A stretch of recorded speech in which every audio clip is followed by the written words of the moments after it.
How did Afro-Germans experience Nazi Germany? I'll address that in today's video. Hello, good people. My name is Janice, your host here at Dignity, Human Rights in Daily Life.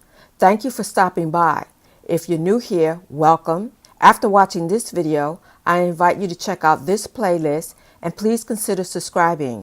In the last video of this series, we looked at the Berlin Blitz with the Gedächtniskirche as backdrop. As requested, this video is going to focus on blacks in Nazi Germany, and it'll be in 3 parts.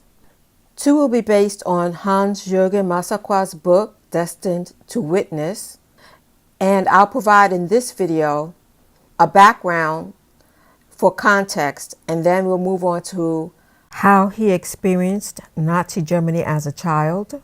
And in the last part, we'll look at the treatment of Afro-Germans under the Nuremberg laws. This story begins with Mamadou Massaquoi, a Liberian politician, diplomat, and tribal prince who served as Liberia's consul general to Germany between 1922 and 1930. He is believed to be the first indigenous African diplomat to modern Europe. Hans Massaquoi was born in 1926 in Hamburg, Germany, because his grandfather had been consul general of Libya at the time to Hamburg. He came with his family and his eldest son, Alhaz Massaquoi, a law student in Dublin, who on visits to Hamburg had an intense courtship with his mother, a German nurse. During his earliest years, Hans enjoyed a privileged upbringing in that he was an upper-class kid living in a mansion and was admired not just because of his cuteness, but because he spoke German with no accent and was very bright.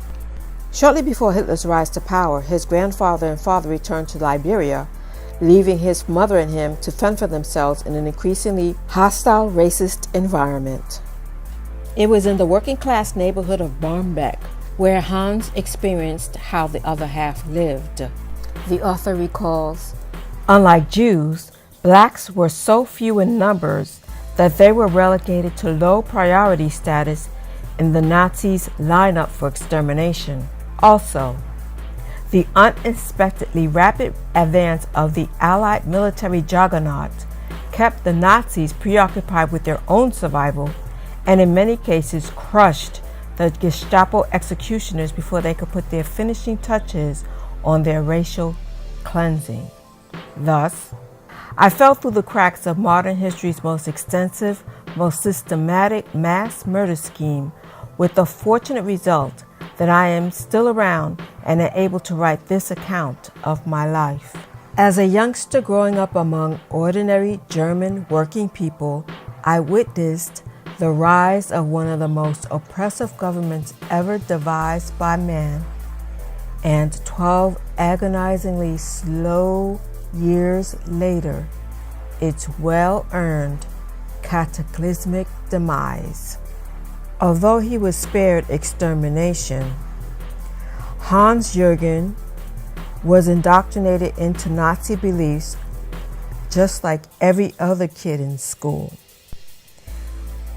He writes, "To assure that we children got the right message, the Nazis ordered the summary dismissal of all teachers who were deemed politically unreliable and therefore unfit to teach.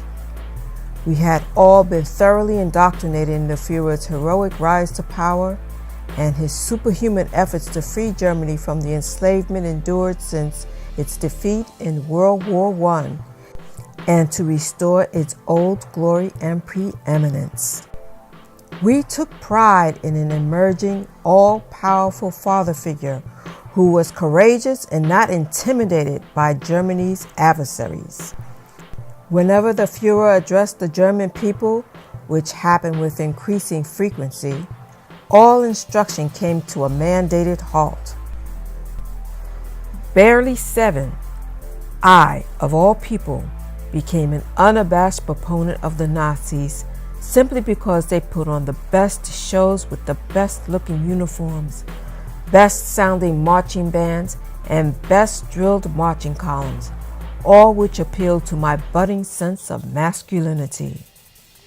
Next Tuesday, we'll learn more about Hans-Jürgen's formative years in Nazi Germany. This Friday, I will launch a new series on the American Bill of Rights. And if you'd like to catch up with earlier videos on the UDHR series, you can find them above. Mark hashtag Team Dignity in the comments. Like, share, subscribe if you haven't already. And in the meantime, be well and remember to live your life with dignity. Bye-bye.